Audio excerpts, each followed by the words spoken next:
అనగనగా చోడవరం అనే ఊర్లో రామారావు అనే పెద్ద వ్యాపారి ఉండేవాడు. అతను ఎంతో కష్టపడి తన వ్యాపారాన్ని అభివృద్ధి చేశాడు. రామారావు రోజు ఉదయాన్నే ఆ ఊర్లోని శివాలయానికి వెళ్లి దేవుని దర్శించుకుని తన దుకాణాల దగ్గరికి, పొలాల దగ్గరికి రోజంతా తిరుగుతూ ఉండేవాడు. ఇక సాయంత్రానికి మళ్లీ శివాలయానికి వెళ్లి అక్కడ కాసేపు కూర్చుని ఆ తర్వాత ఇంటికి వెళ్లేవాడు. రామారావుకి ఎంత డబ్బు ఉన్నా అతనికి ఒకే ఒక లోటు మాత్రం ఉండేది. అదేంటంటే రామారావు కొడుకు రమేష్. ఒకడే సంతానం కావడం వల్ల చిన్నప్పటి నుండి అతన్ని అల్లారు ముద్దుగా పెంచారు. తల్లిదండ్రుల అతి గారాభం వల్ల రమేష్ ఏ పని చేయకుండా బద్ధకస్తుడిలా తయారయ్యాడు. మధ్యాహ్నం వరకు పడుకోవడం, ఊరంతా బలాదూరు తిరగడం, డబ్బులు వృధా చేయడం వంటివి చేసేవాడు. ఒకరోజు ఉదయాన్నే రామారావు తన భార్యతో, లక్ష్మి, మనం రమేష్ విషయంలో చాలా తప్పు చేశాం. మన గారాభం వల్ల ఇలా తయారయ్యాడు. ఇంత వయసు వచ్చినా వాడు బాధ్యత లేకుండా తిరుగుతున్నాడు. ఇలా అయితే వాడు ఎలా బాగుపడతాడు అని అన్నాడు. అందుకు లక్ష్మి, మీరేమీ బాధపడకండి, వాడు తప్పకుండా మారుతాడు. నేను ఒకసారి మాట్లాడి చూస్తాను, సరేనా అని అంది. అందుకు రామారావు సరే అని వెళ్లిపోయాడు. మధ్యాహ్నం సమయానికి రమేష్ నిద్రలేచి, అమ్మా, బాగా ఆకలిగా ఉంది, త్వరగా తినడానికి ఏమైనా పెట్టు, నేను నా స్నేహితులతో బయటికి వెళ్ళాలి అని అడిగాడు. అందుకు లక్ష్మి, నాన్న రమేష్, ఏంటిరా ఇది?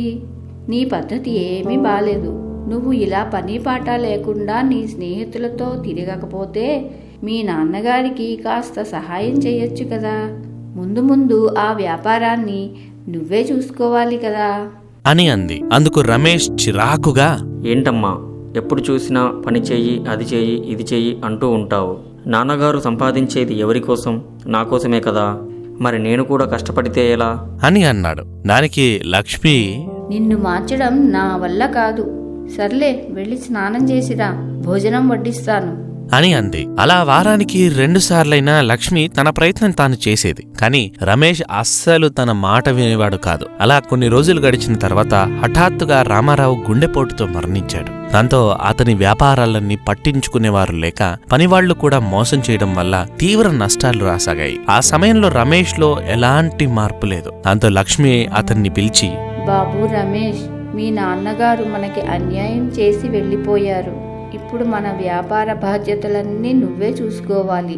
నువ్వు ఇలాగే ఏమీ పట్టనట్టు ఉంటే మనం సర్వం కోల్పోయే అవకాశం ఉంది అని అంది. అందుకు రమేష్, సరే అమ్మా, నువ్వు చెప్పినట్లే చేస్తాను అని చెప్పాడు. ఆ తర్వాత రమేష్ 2 రోజులకోసారి లేకపోతే వారానికి ఓసారి తమ దుకాణాల దగ్గరికి, పొలాల దగ్గరికి వెళ్లి వస్తుండేవాడు. అయినా వారి వ్యాపారం బాగుపడలేదు. దాంతో రమేష్ తన తల్లి దగ్గరకు వచ్చి, అమ్మా, నాకు వ్యాపారం ఎలా చెయ్యాలో తెలియడం లేదు. ఇప్పుడు నేను ఏం చెయ్యాలి అని అడిగాడు. అందుకు లక్ష్మి బాగా ఆలోచించి, పక్క ఊరిలో మీ సుబ్బారావు మావయ్య ఉన్నారు కదా, ఆయన కూడా ఆ ఊరిలో పెద్ద వ్యాపారి. ఆయనకి మన విషయాలన్నీ తెలుసు.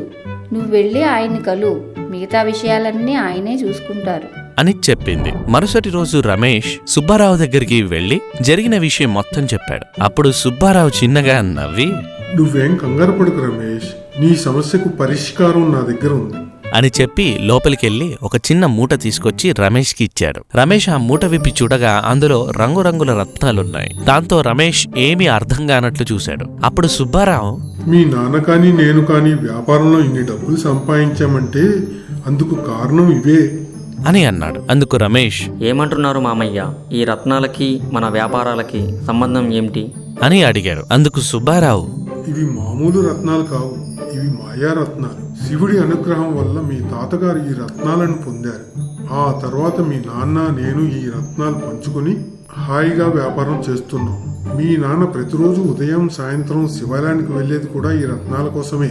నేను చెప్పినట్లు చేశావంటే నువ్వు కూడా వ్యాపారం బాగా చేస్తావు, సరేనా అని అన్నాడు. అందుకు రమేష్ సరే అని అన్నాడు. అప్పుడు సుబ్బారావు ఆ రత్నాలను ఎలా వాడాలో చెప్పాడు. మరుసటి రోజు రమేష్ ఉదయాన్నే లేచి తయారయ్యి రత్నాల మూటను తీసుకుని ఆ ఊరి శివాలయానికి వెళ్లాడు. ఆ దేవుడిని దర్శించుకుని మొదటి రత్నాన్ని అక్కడ దాచిపెట్టాడు. ఆ తర్వాత తమ దుకాణాలన్నిటికీ వెళ్లి ఒక్కో దుకాణంలో ఒక్కో రత్నాన్ని పెట్టాడు. అలాగే పొలానికి కూడా వెళ్లి అక్కడ కూడా కొన్ని రత్నాలను పెట్టాడు. సాయంత్రం సమయానికి మళ్లీ ఆ ప్రదేశాలకు వెళ్లి అన్ని రత్నాలను పోగేసి శివాలయానికి వెళ్లి ఆ మూటను అక్కడే దాచిపెట్టాడు. రమేష్ రోజు ఇలాగే చేస్తుండేవాడు. ఏం మాయో తెలియదు గాని వాళ్ల వ్యాపారం బాగుపడింది. మళ్లీ వాళ్ల ఐశ్వర్యం వాళ్లకి తిరిగొచ్చింది. అప్పుడు రమేష్ సంతోషంగా తన తల్లి దగ్గరకు వచ్చి, అమ్మా, మామయ్య ఇచ్చిన మాయారత్నాలు చాలా మహిమగలవి, అందుకే మన వ్యాపారం మనకి తిరిగొచ్చింది అని అన్నాడు. అందుకు లక్ష్మి నవ్వుతూ, పిచ్చివాడా, అవి రత్నాల మహిమ కాదు నాన్న, నీ కష్టమే నువ్వు విజయం సాధించేలా చేసింది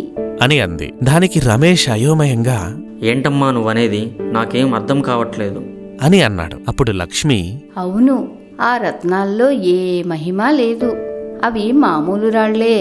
నువ్వు రోజు ఉదయాన్నే వాటిని మన దుకాణాల్లో పొలాల్లో పెట్టడానికి వెళ్ళడం, మళ్ళీ వాటిని తీసుకురావడానికి సాయంత్రం వెళ్ళడం వల్ల తనిఖీ చేయడానికి వస్తున్నావని భయపడి మన పనివాళ్ళు మోసం చేయకుండా నిజాయితీగా పనిచేయడం మొదలుపెట్టారు.